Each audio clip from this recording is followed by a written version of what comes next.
오늘의 말씀 사사기 11장 1절에서 11절 말씀입니다. 길르앗 사람 입다는 큰 용사였으니 기생이 길르앗에게서 낳은 아들이었고 길르앗의 아내도 그의 아들들을 낳았더라.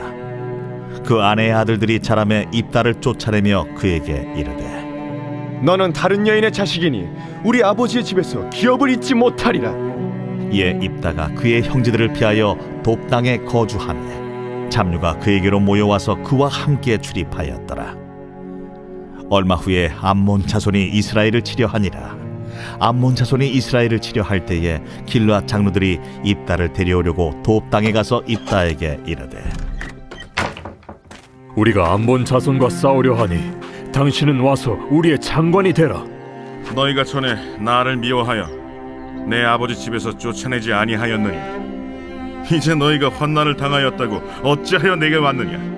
이제 우리가 당신을 찾아온 것은 우리와 함께 가서 암몬 자손과 싸우게 하려 함이니 그리하면 당신이 우리 길르앗 모든 주민의 머리가 되리라.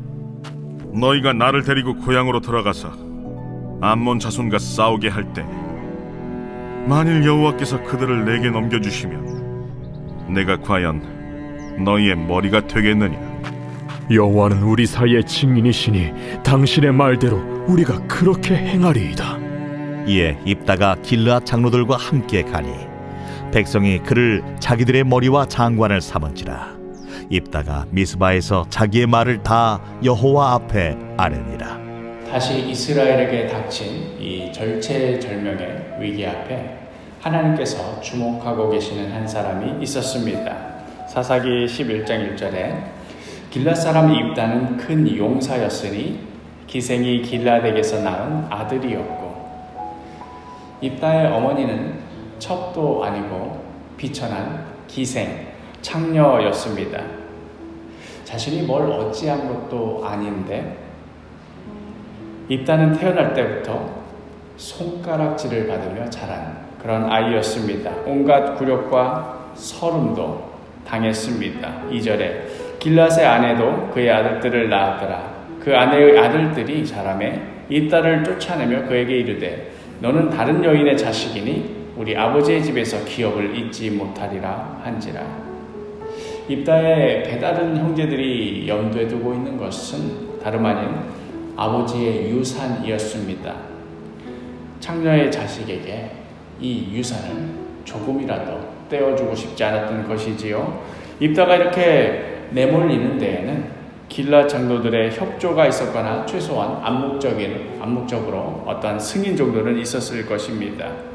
길르앗 장로들이라고 해봐야 결국은 길르앗의 정식 자녀들과 연관되어 있거나 아니면 어떤 이익이 연결되어 있는 사람들일 것이고, 결국 자기네들 자식이 잘 되는 쪽으로 생각해 보자면 별 의미가 없는 녀석은 하나라도 더 떨궈내야 했을 것입니다. 그리하여 창녀의 자식이라는 이유로 지금껏 자란 고향에서 빈 몸으로 쫓겨나야만 했습니다. 그때 입다의 심정이 어떠했을까요? 걸식을 하며 때로는 노숙을 하며 내일을 장담할 수 없는 하루하루를 살아가야만 했던 그의 마음은 어떠했을까요? 하루에도 몇 번씩 스스로에게 묻지 않았을까요? 내가 도대체 누구이기에 이렇게 쫓겨나야만 하나? 나는 누구인가?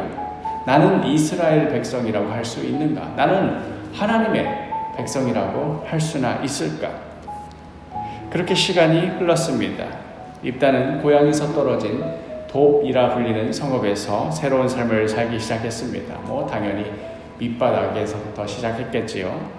자신의 처지와 비슷했던 소위 잡류라고 불리던 그런 사람들이 그에게 몰려들었고 거기에서 그는 지도자가 되었습니다. 그리고 이윽고 입다의 일생을 바꿀 사건이 발생하지요. 암몬 자손이 이스라엘 자손을 치려고 몰려든 것이었습니다. 멸망의 위기에 내몰린 길르앗 사람들은 이런저런 방도를 찾고 찾다가 차마 하고 싶지 않았던 선택에까지 내몰립니다. 그것은 바로 오래전 내쫓았던 입다를 다시 찾아가는 일입니다. 재산의 일부를 조금이라도 떼어주고 싶지 않아서 아예 그 땅에서 내쫓을 때는 언제고 이제 와서 우리의 사정이 이렇게 되었으니 와서 너의 목숨을 걸고 대신 싸워달라고 부탁을 하려고 하니 얼마나 면목이 없었겠습니까? 그 부탁을 듣는 입다 역시도 얼마나 심정이 복잡했겠습니까? 7절 말씀, 입다가 길앗 장로들에게 이르되 너희가 전에 나를 미워하여 내 아버지 집에서 쫓아내지 아니하였느냐? 이제 너희가 환난을 당하였다고 어찌하여 내게 왔느냐 하니라. 내가 아침 드라마 같은 데서 심심찮게 등장하는 조강지처를 내쫓고 새 마누라랑 히히 낙낙거리며 살다가 그 마누라가 보증 한번 잘못 써서 차압이 들어오고 살림살이 실려나가고 보다 못해 옛 조강지처를 다시 찾아가 머리를 조아리고 있는 그런 볼품없는 남편을 바라봐야 되는 그런 심경 비슷한 것일까요? 입이 10개라도 할 말이 없는 그러한 길앗 장로들이었기에 이제는 체면이고 뭐고 다 내던지고 입다에게 매달립니다. 저 암몬 족속과 싸워서 몰아내주기만 한다면 입다 당신이 우리의 머리가 되어서 이제 우리들이 당신의 밑으로 기어 들어가겠노라고. 사실 누군들 창녀의 자신 밑으로 기어 들어가고 싶었겠습니까? 그러나 이제 선택의 여지가 없습니다. 창녀 자식으로 밑에 들어가서라도 목숨을 부지하든가 아니면 그토록 나누고 싶지 않던 유산과 함께 암몬 족속에게 몰살당하든가. 어쩌면 입다는 고향에서 쫓겨나지 않았더라면 여전히 그 마을에서 손가락질 당하며 무시당하며 그렇게 연명했겠지요. 그저 그 땅에서 살게 해준 것만으로도 감지덕지하며 살았을 것입니다. 자신의 생각을 말할 수도 없고 어떤 입지도 마련할 수 없는 그런 처지에 그 마을에서 어떤 한 자리를 차지한다는 것은 꿈도 못 꿀 일이었을 겁니다. 그러나 눈물겨운 고난에 오랜 시간이 흐른 후 생각지도 못한 이런 상황 가운데 길앗 장로들이 제발로 찾아와서 길앗의 머리가 되어달라고 요청하고 있는 것입니다. 그 순간 입다는 어떤 심경이었을까요? 그간 하나님 앞에 던지고 또 던졌던 그 수많은 질문들은 이제 뭐라고 답이 되었던 것일까요? 그리하여 입다는 길앗 장로들과 함께 다시는 밟아보지 못할 것이라고 생각했던 고향으로 향합니다. 그리고 11절에 이에 입다가 길앗 장로들과 함께 가니 백성이 그를 자기들의 머리와 장관을 삼은지라.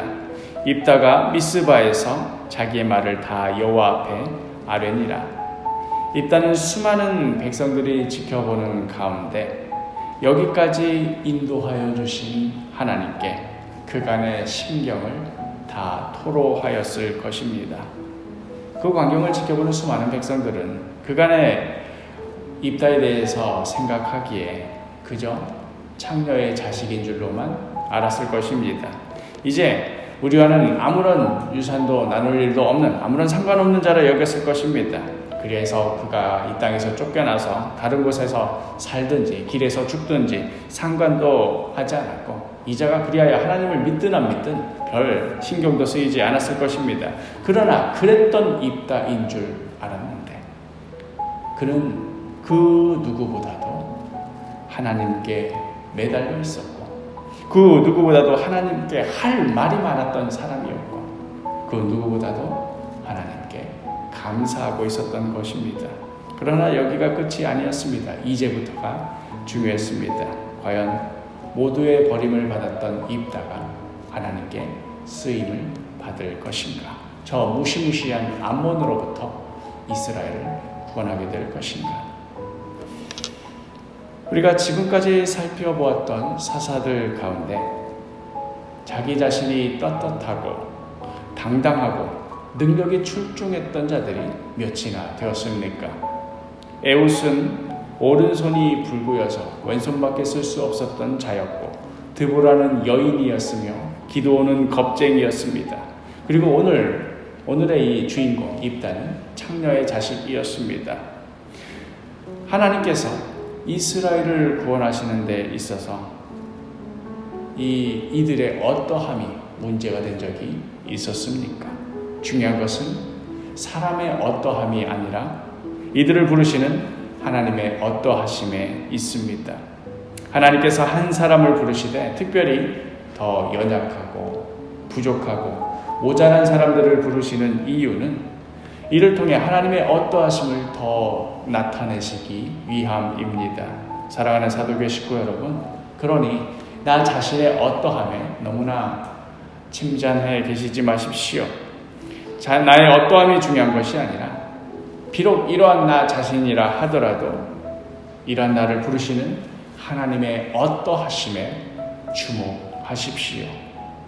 하나님께서 왜 이 순간, 이 자리에, 이 상황 가운데 나를 부르시는가 깊이 묵상하십시오. 그리고 그 부르심에 기꺼이 응답하며 또한 겸손히 순종하시는 그러한 복된 하루가 되기를 간절히 축복합니다.